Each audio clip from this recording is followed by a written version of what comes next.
এখানে পটল ছিলে এই যে অর্ধেক করে নিয়েছি আর লবণ হলুদ মেখে নিয়েছি। এটা আমি এখন ভাজা করব আগে।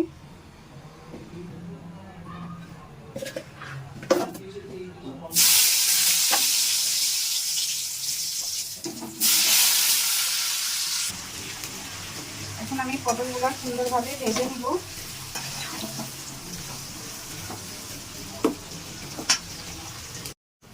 পটলগুলা ভাজা হয়ে গেছে, এখন আমি উঠাই নেব।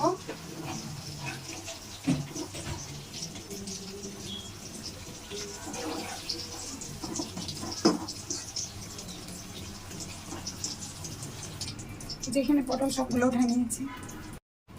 আমি এখানে পেঁয়াজ দিয়ে দিলাম। পেঁয়াজগুলো আগে একটু ভেজে নিব।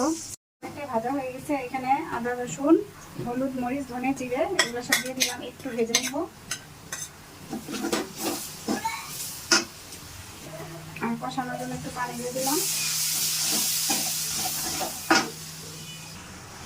এখানে অল্প একটু লবণ দিলাম, কারণ আমি পটল ভাজায় কিন্তু লবণ দিয়েছি, লবণটা বুঝে দিতে হবে। এই যে এখন আমি পটলগুলো দিয়ে দিলাম।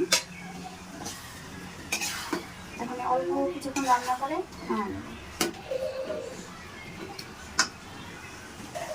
হয়ে গেছে পটল রান্না। এখন এই যে একটু কাঁচামরিচ দিয়ে দিলাম আর একটু ধনে পাতা দিয়ে দিলাম।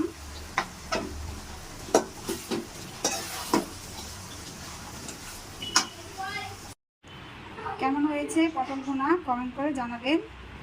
আল্লাহ হাফেজ।